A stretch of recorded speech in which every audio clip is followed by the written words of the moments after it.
L'exercice d'aujourd'hui se rapporte à la détermination de la célérité de l'onde le long d'une corde. Nous allons d'abord lire l'énoncé. Pour mesurer la célérité de l'onde se propageant le long d'une corde, on utilise le dispositif expérimental suivant. Voilà le dispositif expérimental. Constitué d'une corde tendue, parallèle à une règle graduée. La règle n'est pas présentée sur le schéma.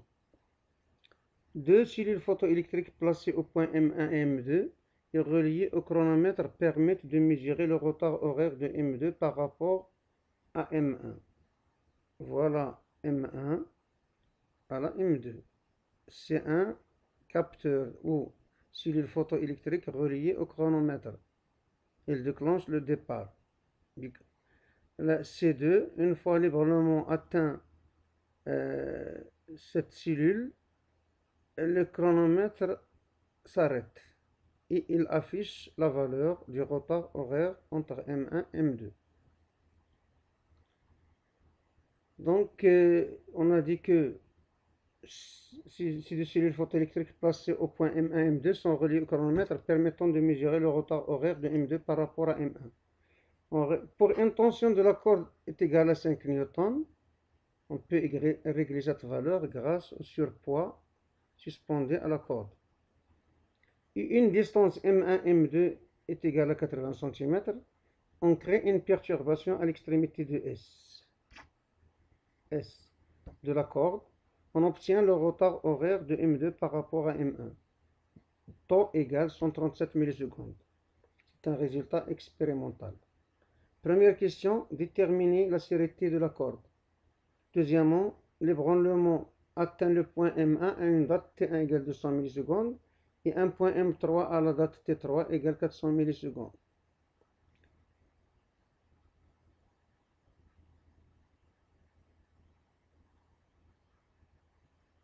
Premièrement, de 1, déterminer la distance M1, M3 et la date T2 où l'onde atteint M2.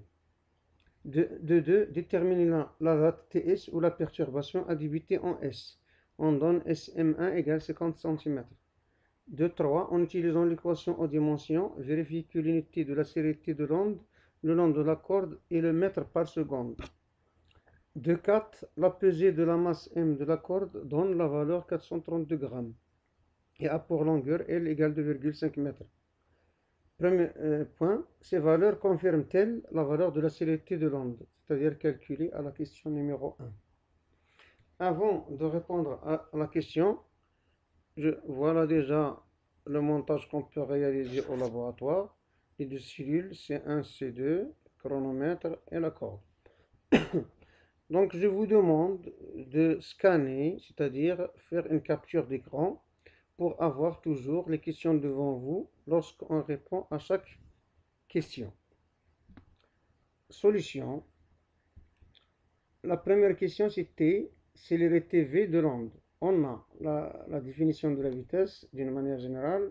V égale distance sur durée. En symbolisant ça, je vais écrire M1, M2 sur T2 moins T1. Or, T2 moins T1, c'est le retard qui est égal, déjà on l'a déjà calculé, on l'a donné, c'est 137 M1, M2, c'est 137 millisecondes. Application numérique, V égale 90 moins 2, pourquoi 10 moins 2, convertir les centimètres en mètres. 137 millisecondes, c'est-à-dire x 10 moins 3.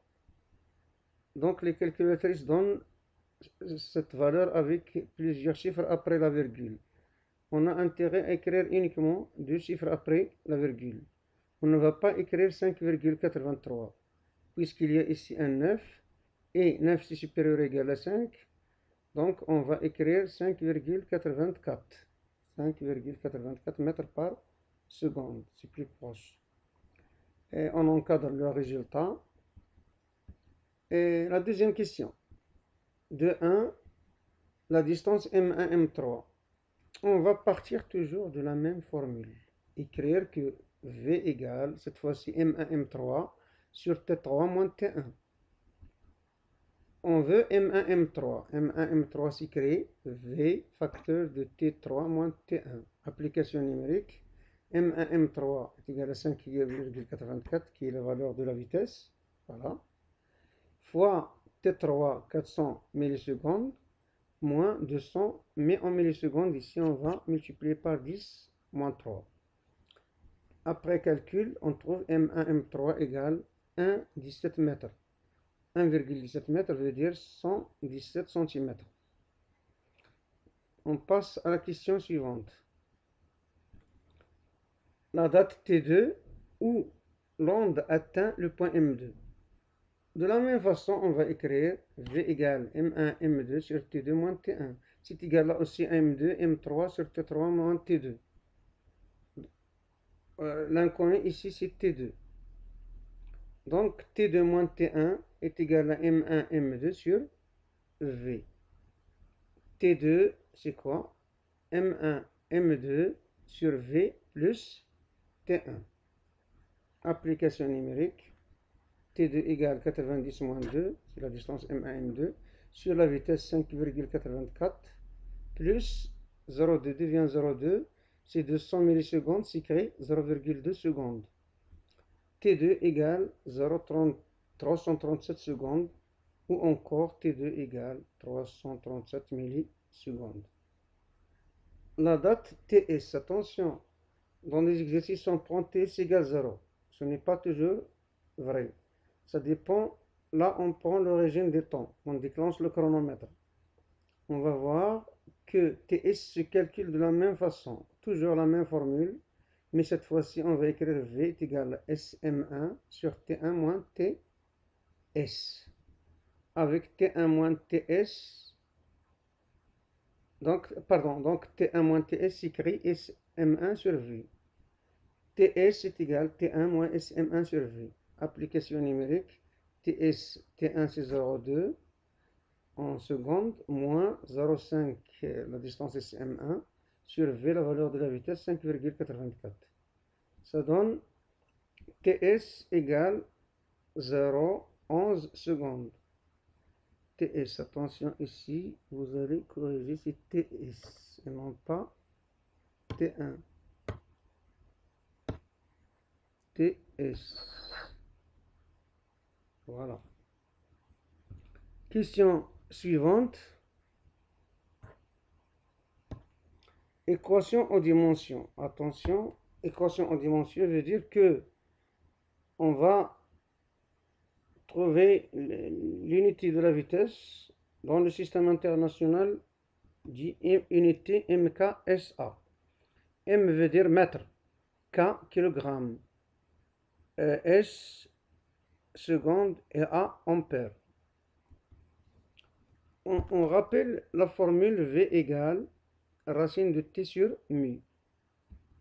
Donc, lorsque j'écris entre crochets V, cela veut dire que je cherche les dimensions de V. C'est égal à la racine, entre crochets veut dire dimension de T.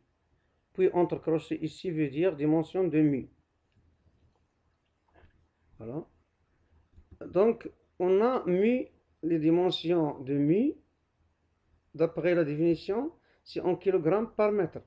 Pourquoi? Je vous rappelle que mu s'écrit M sur L, la masse sur la longueur.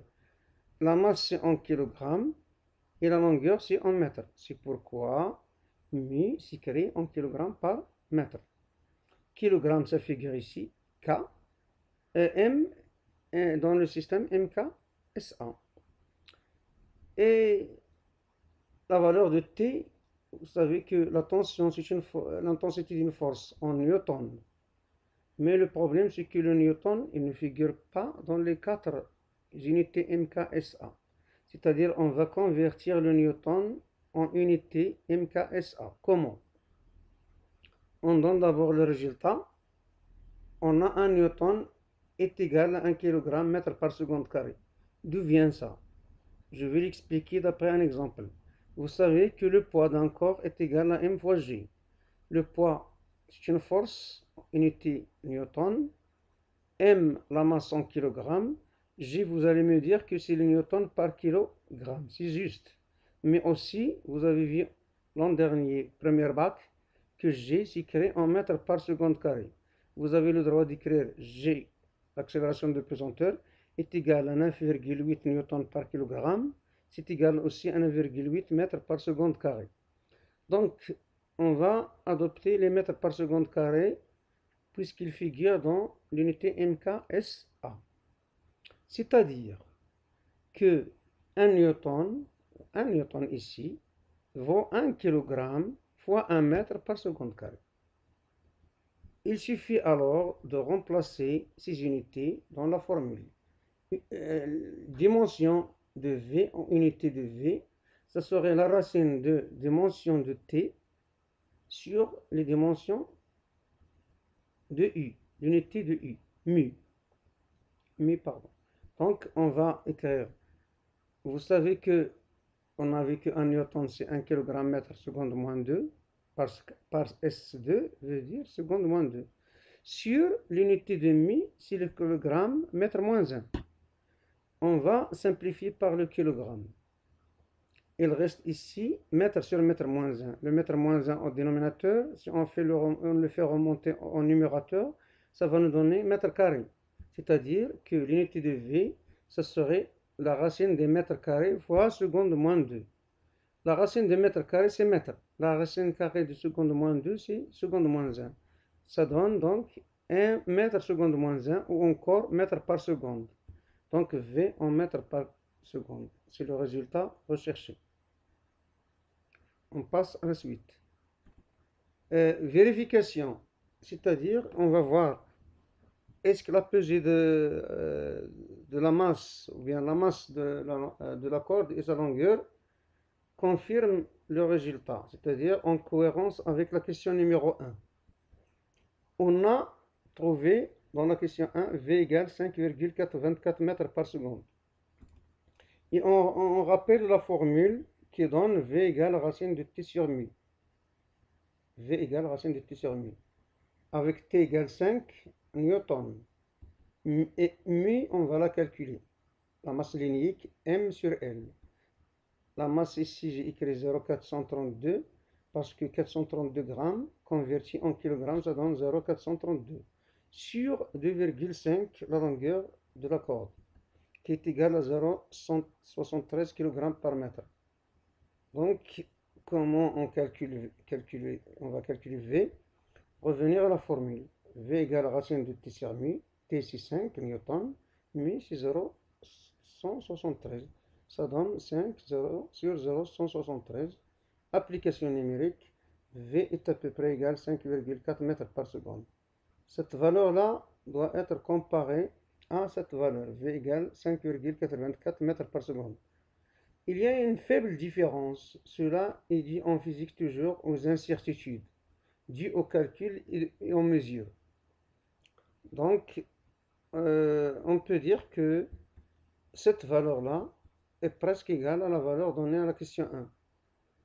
Et on peut écrire, c'est donc presque la même valeur calculée à la question 1, pour la vitesse bien sûr.